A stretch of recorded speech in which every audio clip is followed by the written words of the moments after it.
Bismillahirrahmanirrahim. Assalamualaikum warahmatullahi wabarakatuh. Apa kabar semuanya?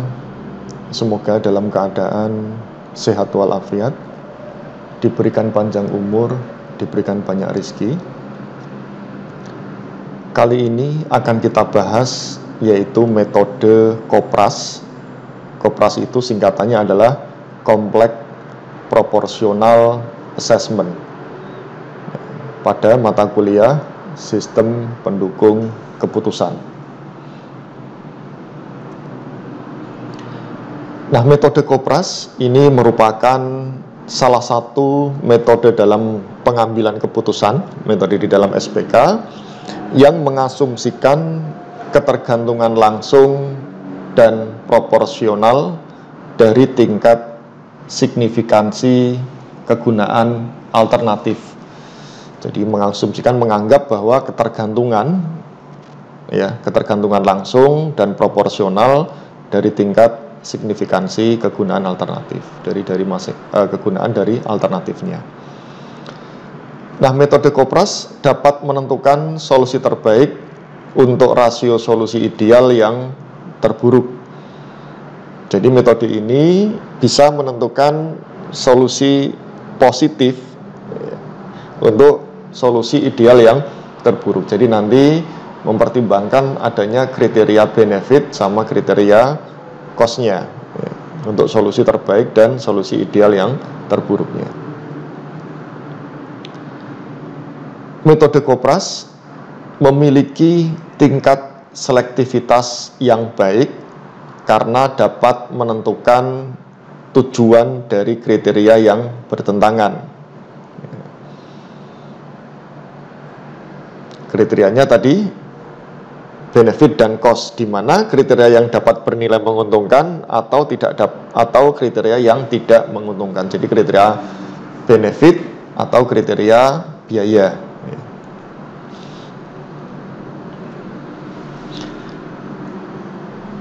Selanjutnya, tahapan dari metode COPRAS di sini ada 6. Yang pertama, menyiapkan atribut yang akan diidentifikasi. Nanti akan kita jelaskan secara detail satu persatu tahapan dari metode COPRAS. Kemudian yang kedua, normalisasi metrik. Ini umumnya yang sering dilakukan, cuma di metode COPRAS ini nanti rumusnya beda dengan metode yang lain untuk normalisasi metriknya. Yang ketiga, normalisasi metrik terbobot. Ini dari normalisasi metrik nanti dikalikan dengan bobot. Yang keempat, menghitung nilai maksimal dan minimal indeks. Yang kelima, menghitung bobot relatif. Dan yang keenam, tahapannya adalah menghitung utilitas kuantitatif setiap alternatif. Nah, kita bahas satu persatu. Tahapan yang pertama, menyiapkan atribut yang akan diidentifikasi. Ini maksudnya kita tentukan dulu alternatifnya, kemudian kriterianya, kemudian menentukan nilai kriteria dari masing-masing alternatif, dan menentukan bobot pada masing-masing kriteria. Jadi ini yang wajib ada di dalam sistem pendukung keputusan, yaitu ada alternatifnya, kemudian kriterianya. Kalau metode COPRAS ini berarti nanti dikategorikan mana yang termasuk kriteria benefit dan mana yang termasuk kriteria cost. Kemudian kita tentukan nilainya, nilai dari masing-masing kriteria untuk setiap alternatif, baru kita tentukan bobot dari masing-masing kriteria. Tahap yang kedua yaitu normalisasi metrik. Normalisasi metrik ini tujuannya untuk menyatukan setiap elemen metrik sehingga elemen pada metrik memiliki nilai yang seragam. Nah, ini simbolnya mungkin sudah tidak asing lagi ya, tidak saya tulis di sini. XIJ itu apa? Sudah pernah saya jelaskan di metode SAW, saya jelaskan di metode WP, TOPSIS dan seterusnya ya. Ini adalah nilainya ya. I itu adalah baris, J-nya adalah kolom. Dibagi sigma M di mana I sama dengan 1 XIJ. Berarti ini adalah penjumlahan. Ya, ini adalah penjumlahan dari total XIJ. Ya. Tahap yang ketiga, normalisasi metrik terbobot. Ini untuk mengoptimasi nilai atribut dengan cara nilai normalisasi metrik dikalikan dengan bobot. Ini rumusnya ya. D tanda petik atas 1 atau sama dengan DIJ ya. DIJ adalah normalisasi terbobot pada metode Kopras. Sama dengan XIJ dikali WJ. Ya, XIJ ini adalah metrik ternormalisasi atau normalisasi metrik nilainya, WJ ini adalah bobot ya. XIJ dikali WJ. Yang keempat yaitu menghitung nilai maksimal dan nilai minimal indeks. Nah, untuk menghitung maksimal dan minimal indeks ini menggunakan persamaan seperti ini. S plus I ya. S plus I itu sama dengan sigma N di mana J sama dengan 1, Y plus IJ. Kemudian S min I sama dengan sigma N di mana J sama dengan 1, Y min IJ. Nah, I ini adalah merupakan alternatif ke I. Kemudian J merupakan kriteria ke J. N ini ya, N ini merupakan jumlah kriteria yang termasuk dalam kriteria yang menguntungkan untuk S plus I. Ini untuk kriteria yang menguntungkan. S min I adalah kriteria yang merugikan atau kriteria biaya. Y merupakan suatu nilai kriteria dari tabel atau metrik yang telah dinormalisasi dan dikalikan dengan bobot. Ini yang sudah dinormalisasi kemudian dikalikan dengan bobot. Hasil dari tahap keempat ini akan menghasilkan S plus I dan S min I pada masing-masing kriteria. Nah, kedua nilai ini akan dimasukkan pada tabel baru setelah dilakukan perhitungan selanjutnya. Jadi, untuk menghitung nilai maksimal dan minimal indeksnya nanti kita menentukan S plus I dan S min I. Ya, S plus I ini adalah untuk kriteria benefit, S min I ini adalah untuk kriteria cost-nya. Yang kelima, kita akan menghitung bobot relatif. Ini rumusnya. Rumusnya adalah Q1 bobot relatif sama dengan S plus I ditambahkan S min I min ya minimum sigma M di mana I sama dengan 1, S min I dibagi S min I min sigma M di mana I sama dengan 1 kurung buka S min dibagi S min I. Nah, ini terlalu panjang, kemudian disederhanakan menjadi seperti ini. Ya, ini tetap S plus I nya ditambahkan. Nah, ini disederhanakan menjadi seperti ini. Sigma M di mana I sama dengan 1, S plus min I dibagi S min I sigma M di mana I sama dengan 1, I dibagi S min I. I di mana 1, 2 sampai M. Nah, ini jadi nanti yang rumus yang kita gunakan adalah rumus yang bawah ini karena sudah disederhanakan. Jadi mungkin nanti lebih enak dalam menerapkan atau menghitung untuk metode Kopras. Nah, S strip min ini adalah nilai minimum dari S strip I. Semakin besar nilai QI, semakin tinggi prioritas alternatif. Nah, nilai signifikansi relatif suatu alternatif menunjukkan tingkat kepuasan yang dicapai oleh alternatif itu. Alternatif dengan nilai signifikansi relatif tertinggi, Qmax, adalah pilihan terbaik di antara alternatif kandidat. Ya, nanti kita lihat untuk nilai Qmax-nya yang paling tertinggi. Ya, tetapi belum selesai, masih ada tahap berikutnya. Tapi dari sini mungkin sudah bisa dilihat ya, nilai yang paling tertinggi adalah alternatif yang terpilih. Nah, yang keenam yaitu menghitung utilitas kuantitatif atau UI untuk setiap alternatif. Rumusnya adalah UI sama dengan QI dibagi Qmax dikali 100%, di mana UI-nya adalah utilitas kuantitatif, QI-nya adalah nilai rasio relatif pada alternatif ke I, Qmax-nya adalah nilai signifikasi maksimum. Nilai utilitas ini berkisar antara 0% sampai 100%. Nah, alternatif dengan nilai utilitas tertinggi, UMax, adalah pilihan terbaik di antara alternatif kandidat. Jadi, metode Kopras ini nilai yang tertinggi nanti dipilih sebagai alternatif terbaik. Nah, untuk lebih jelasnya ya, kita masuk ke contoh. Jadi kadang-kadang mungkin untuk memahami formula-formula itu bagi yang awam mungkin susah ya, tapi dengan melihat contoh, melihat penerapannya, oh ternyata seperti itu, tidak sesusah yang dibayangkan dari rumus-rumus yang saya jelaskan sebelumnya.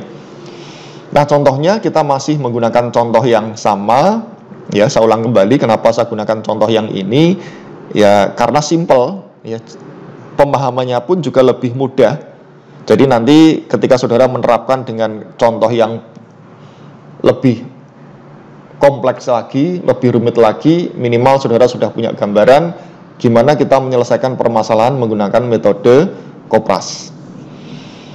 Ini contohnya sebuah perusahaan ya, sama seperti sebelumnya, rekrutmen untuk posisi operator mesin, ada 5 calonnya, yang diperlukan ada 2. Kriterianya adalah pengalaman kerja C1, pendidikan C2, usia C3, status perkawinan C4, dan alamat adalah C5. Kita tentukan dulu kriteria benefitnya adalah C1 sampai C3, C1, C2, C3, kriteria costnya adalah C4 dan C5. Ini nggak perlu saya jelaskan secara detail ya, karena ini sudah ada di contoh-contoh pada metode sebelumnya. Alternatifnya ada 5, A1 sampai A5, Doni, Dion, Dina, Dini, dan Danu. Ini penilaian untuk setiap alternatif ya. Di sini penilaiannya. Ini juga tidak perlu saya jelaskan secara detail karena sudah saya jelaskan di contoh-contoh sebelumnya. Jadi saya hanya menggunakan data yang sama. Ini pembobotannya. C1 0,3, C2 0,2, C3 0,2, C4 0,15, C5 adalah 0,15. Nah, tahap yang kedua kita akan melakukan normalisasi metrik. Nah, ini rumus untuk normalisasi metrik saya tuliskan di sini ya. Kita cari yang bawah dulu. Yang bawah dulu itu adalah sigma M, di mana I sama dengan 1, XIJ. Berarti gimana? Kita akan menjumlahkan ya, menjumlahkan nilai dari keseluruhan kriteria C1. Supaya apa? Supaya mempermudah untuk menentukan bilangan pembagi. Ya, saya ulang lagi. Yang pertama kita menentukan bilangan pembaginya. Ini rumusnya. Nah, sigma itu adalah penjumlahan, XIJ ini adalah data dari yang ada di sini. Berarti total penjumlahkan yaitu 0,5 ditambahkan 0,8 ditambahkan 1 ditambahkan 0,2 ditambahkan 1. Kita tulis di sini ya. Kita cari bilangan pembaginya. 0,5 tambah 0,8 tambah 1 tambah 0,2 tambah 1. Hasilnya adalah 3,5. Ya, kita hitung nggak pakai kalkulator mungkin gampang ya. 1 ditambah 1, 2 ya, 0,2 tambah 0,8 1, 3 tambah 0,5, 3,5. Sehingga kita pembaginya adalah semuanya 3,5. A11 ya, baris pertama, kolom pertama 0,5 dibagi 3,5 ya, kita pakai kalkulator. Oke, 0,5 dibagi 3,5 0,1428 sekian. Nah, ini saya bulatkan menjadi 0,143. Ditulis 142 boleh enggak? Boleh. Ya, selisih sedikit enggak terlalu bermasalah. Jadi ini saya selesaikan pakai Microsoft Excel ya, untuk lebih mudah dalam proses perhitungannya. Kemudian ini saya ambil sampel ya, 2 saja. 0,8 dibagi 3,5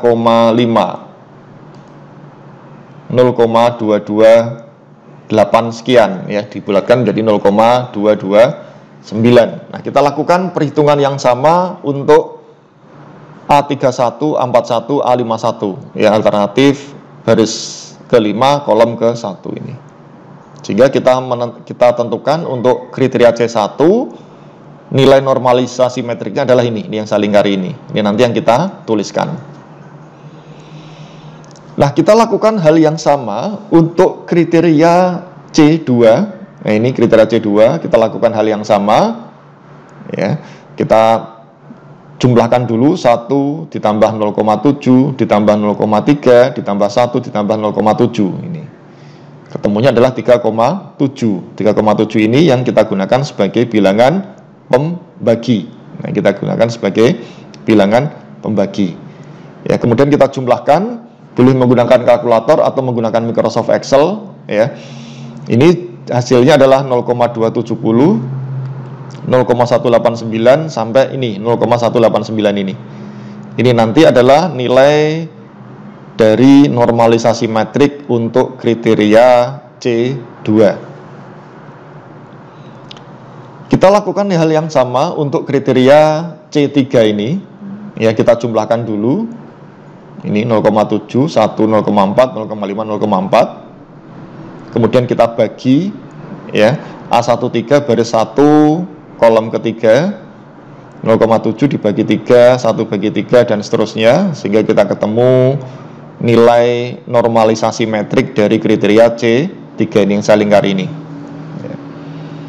Yang C4 sama ya, kita lakukan penjumlahan dulu untuk bilangan pembagi 0,7, 0,5, 0,7, 0,9, 0,7 totalnya sebagai bilangan pembagi, kemudian kita jumlahkan. Nanti kita akan ketemu nilai dari normalisasi metrik untuk kriteria C4. Untuk C5 sama ya, 0,8 tambah 1 tambah 1 tambah 0,7 tambah 1. Ini ketemu 4,5, kita bagi semuanya sehingga kita ketemu nilai normalisasi dari kriteria C5. Nah, hasil normalisasinya kita tuliskan di sini. Ya, 0,143, 0,270, 0,233 ini untuk C3 ya. Ini C4 0,2, C5-nya 178. Nah, ini data dari proses perhitungan normalisasi metrik. Yang ketiga yaitu normalisasi metrik terbobot. Ya, artinya hasil dari normalisasi dikalikan dengan bobot. Ya, nanti berarti ketemunya adalah DIJ, itu adalah normalisasi terbobot. Ini nilainya. Coba kita hitung salah satu ya. Misalnya 0,143 dikalikan ini bobot C1 adalah 0,3 0,042 sekian, 0,43 ya. Jadi selisih tidak masalah ya, selisih. Jadi nanti ini kalau di kalkulator kan hanya kita ambil 3 digit di belakang koma, tapi ini sebenarnya kan panjang ya, ini kan panjang. Nanti saya tunjukkan di Excel atau nanti untuk menghitung metode Kopras dengan menggunakan Microsoft Excel. Nah, ini kita sudah ketemu. Jadi yang paling penting saudara paham, normalisasi terbobot itu diperoleh dari mana? Dari normalisasi metrik dikalikan dengan bobot. Data ini dikalikan dengan 0,3, kriteria C2 dikalikan dengan ini, ya, ini sama, dikalikan dengan ini, disesuaikan ya. Kemudian nanti ketemu hasilnya adalah normalisasi metrik terbobot. Yang keempat yaitu menghitung nilai maksimal dan minimal indeks. Nah, ini yang perlu kita bedakan. Untuk mencari nilai maksimal itu diperoleh dari penjumlahan sigma, ini penjumlahan ya, penjumlahan dari kriteria benefit. Nah, di awal sudah saya sampaikan yang termasuk kriteria benefit itu adalah C1, C2, dan C3. C4 dan C5 itu termasuk kriteria cost. Nanti kita hitung untuk nilai minimalnya. Kemudian kita lihat datanya ya, dari normalisasi terbobot ini. C1 ditambahkan 0,043, saya tuliskan di sini, ditambahkan 0,054, saya tuliskan di sini, ditambahkan 0,047. Nah, ini kriteria C1, kriteria C2 dan kriteria C3. Yang ini tidak ya, tidak kita hitung untuk nilai maksimal. Ya. Ditambahkan, kemudian kita ketemu nilainya adalah 0,144. Ya, atau coba kita hitung ya. 0,043 ditambahkan 0,054 ditambahkan 0,047. Nah, 0,144. Nah, ini yang lainnya dihitung sama ya. Dihitung sama. Jadi ini. Jadi saya ngitungnya pakai Excel ya, lebih cepat ya, lebih cepat. Nanti saya tunjukkan di video berikutnya. Berikutnya kita hitung nilai minimalnya, ya maksimal sudah, minimalnya itu yang termasuk kriteria cost, yaitu C4 dan C5. Ini 0,030 ditambahkan 0,027. Ya, ini bawahnya juga sama, ditambah ini, ditambah ini, ditambah ini, sehingga kita ketemu nilai minimal dari indeks. Ini akan menjadi nilai S min I. Ya.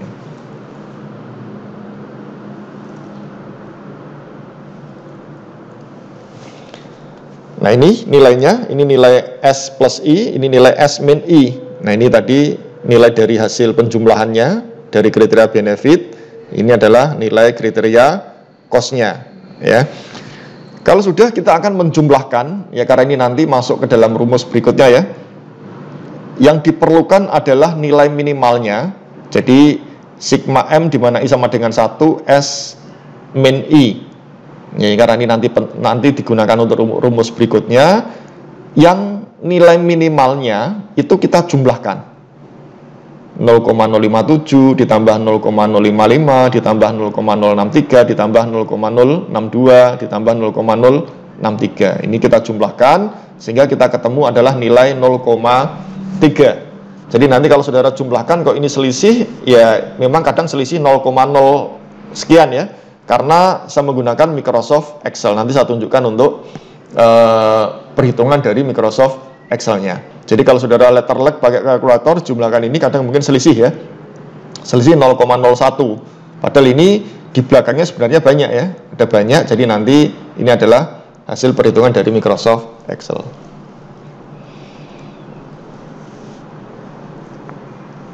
Kemudian langkah yang kelima, ya ini yang mungkin yang panjang ya, karena rumusnya ini adalah seperti ini, panjang ini. Kita akan menghitung bobot relatif. Ya, kita akan menghitung bobot relatif ya. Berhitung bobot relatif, ini rumusnya kita cari yang simpel dulu ini ya. Kita cari yang bagian ini dulu. Nah, ini yang saya lingkari ini. Kita cari yang 1 bagi S min I. Jadi kita cari yang paling ini dulu ya. Kita bertahap ya. Jadi tidak langsung ujuk-ujuk ini jumlahnya berapa, tapi kita cari cara menghitung untuk menentukan 1 min S min I-nya ya. 1 min S nya adalah 1 dibagi S min I. Nah, ini nilai S min I-nya yang tadi. Berarti angka 1 dibagi 0,057 ya. 1 dibagi 0,055 ya. Jadi kita jumlahkan lagi. Ini mungkin yang nilainya beda ya kelihatannya ya. Kita coba 1 dibagi 0,057 ya. 17,543. Ini 17,647. Selisih ya. Kenapa selisih? Karena rentetan di belakang koma panjang. Sementara saya menghitungnya ini bukan menggunakan kalkulator, karena kalau pakai kalkulator lama ya.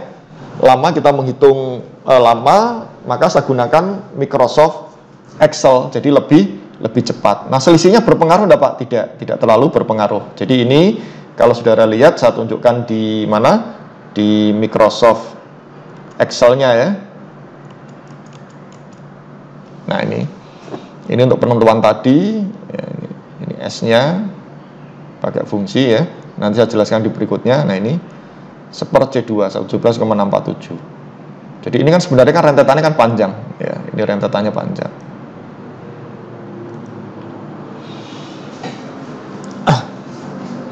Nah, kalau sudah, kita akan mencari, ya ini sudah ketemu nilainya, kita akan mencari sigma M di mana I sama dengan 1.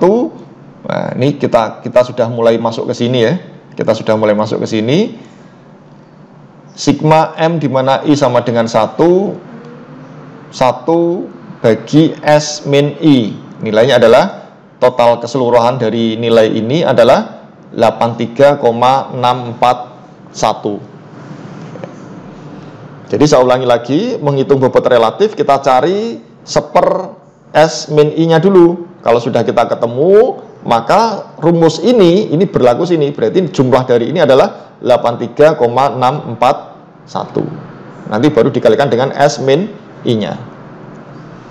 Ya, kita cari S min I nya. Jadi 83 ini, 83,641 ini kita kalikan dengan S min I. Nilai S min I dari mana? Nilai S min nya dari ini 0,057, 0,055, 0,063, 0,062, 0,063. Nah, ini kita tuliskan di sini. Ini adalah nilai S min I nya. Kemudian 83 ini adalah sigma M di mana I sama dengan 1 seper S min I. Ini nilainya. Jadi kita kalikan, ya kita kalikan saya menggunakan Excel ya. Nah ini ketemu nilai yang ada di sini. Ya nanti kalau ada kesalahan dalam perhitungan nanti saudara bisa lakukan koreksi. Ya. Ini dikali ini, tapi nggak pakai kalkulator ya, saya pakainya Excel ya. 4,740, 4, ini sebenarnya belakangnya banyak ya, belakangnya banyak. Tapi saya ambil 3 digit di belakang koma supaya memudahkan dalam penjelasan metode koperasi ini. Nah, kita sudah ketemu bilangan pembagi. Ya, ini bilangan pembaginya kita sudah ketemu. 4,740, 4,580, 5,297, 5,187, 5,297. Nah, ini kita sudah ketemu yang pembagi. Ya, berikutnya kita cari yang atas ya. Mencari yang atas ya. Yang atas ini adalah sigma M di mana I sama dengan 1, S min I itu tadi nilainya adalah 0,3. Ini yang atas. Nilainya 0,3 dibagi dari ini. Ini tadi 4,740 sebelumnya ya. Dibagi sebelumnya 4,580, 5,297, 5,178, 5,297. Ini ya. Oke, dibagi nilai dari yang ada di sini. 0,3 dari mana? 0,3 itu dari ini, ya, yang atas ini. 4,740 dari mana? Dari yang bawah. Ini yang sudah kita hitung tadi. Tadi kan kita ngitung ini dulu, kemudian hitung sigma, kemudian menghitung S min I-nya. Nah, kita ketemu nilai bobot relatifnya. Jadi saya sarankan ketika saudara melihat video ini, saudara sudah membuka file PDF yang sudah saya share ya. Jadi nanti supaya pemahamannya mudah. Oh, ini ketemunya dari mana? Ini kok bisa ini sama ini ya. Kita sesuaikan dengan rumus yang ada di sini. Nah, kita ketemu adalah kita baru ini ya. Ini dibagi ini belum ditambahkan ya. Ini baru ini dibagi ini, tapi prosesnya panjang. Dimulai dari sini dulu, sigma S min I dikalikan ini, kemudian baru ini dibagi ini. Ya. Ini ketemu nilainya. Baru setelah ini kita akan menghitung bobot relatif yang komplit ini, S plus I. Nilai S plus I nya berapa? 0,144 ditambahkan 0,063. 0,063 dari mana? Dari bilangan yang sudah kita hitung yang ada di sini, yang saya lingkari ini. Ya, 0,063. 0,173 ditambahkan 0,065. 0,129 ditambahkan 0,057, 0,105 ditambahkan 0,058, 0,150 ditambahkan 0,057. Nah, ini hasilnya. Jadi hasil bobot relatifnya adalah A1 atau Q1 boleh 0,207, 0,239, 0,185, 0,162 dan 0,207. Nah, kalau sudah ketemu nilai bobot relatif ini, baru kita cari yang namanya Qmax. Qmax itu adalah nilai tertinggi dari perhitungan bobot relatif. Saya ulangi. Kalau sudah ketemu nilai bobot relatifnya, kita akan mencari Qmax. Qmax itu diperoleh dari nilai tertinggi dari bobot relatif. Nah, ini kita nilai yang paling tinggi yang mana? Nilai yang paling tinggi adalah 0,239. Sehingga nilai Qmax-nya adalah 0,239. Itu nilai Qmax-nya. Jadi ini mungkin rumusnya untuk tahap yang kelima terlalu panjang ya, terlalu panjang, makanya saya usahakan untuk diurai satu persatu. Kita mencari ini dulu, ya, mencari keseluruhan, melakukan pembagian, baru ditambahkan, sehingga kita ketemu nilai KI-nya.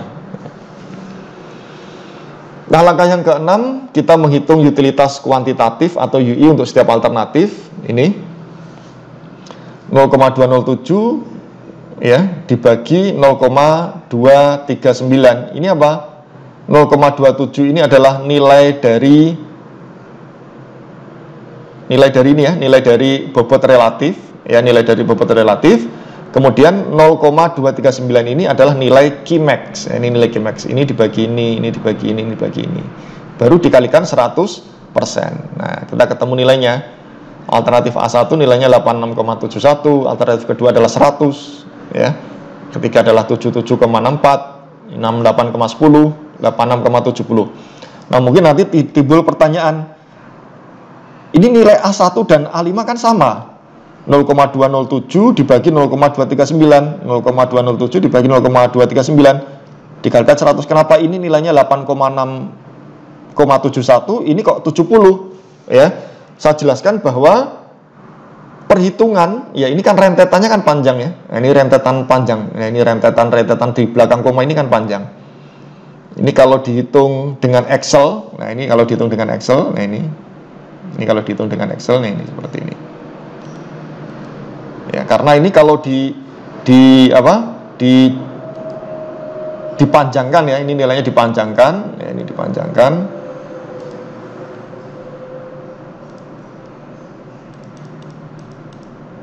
Ini nilainya dipanjangkan, nah ini kan beda kan antara alternatif A1 dan alternatif A5. Ini kan di belakang komanya kan panjang. Ini ya, nah, ini nanti akan berubah ya. Ini nilainya dibagi ini ya.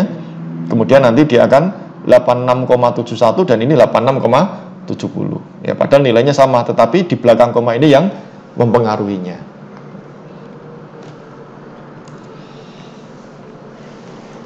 Oke, jadi ini mungkin bisa dipahami ya, kenapa ini nilainya sama tapi hasilnya kok beda, selisih 0,01 ini ya, tapi karena ini ya, karena ini. Oke. Sehingga kita ketemu nilai tertinggi yaitu A2 ranking 1, A1-nya ranking 2, A5-nya ranking 3, A3-nya ranking 4, A4-nya ranking 5 ya, sehingga ketika ketemu nilai ini.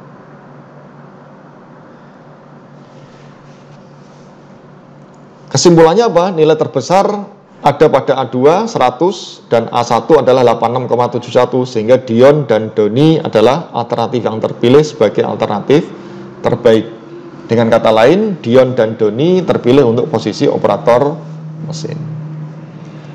Oke, mungkin itu yang dapat saya sampaikan penjelasan tentang metode Kopras ya. Seperti biasa, kalau ada pertanyaan silahkan ditanyakan di e-learning atau ditanyakan di grup WA ataupun mungkin di kolom komentar. Saya akhiri. Assalamualaikum warahmatullahi wabarakatuh.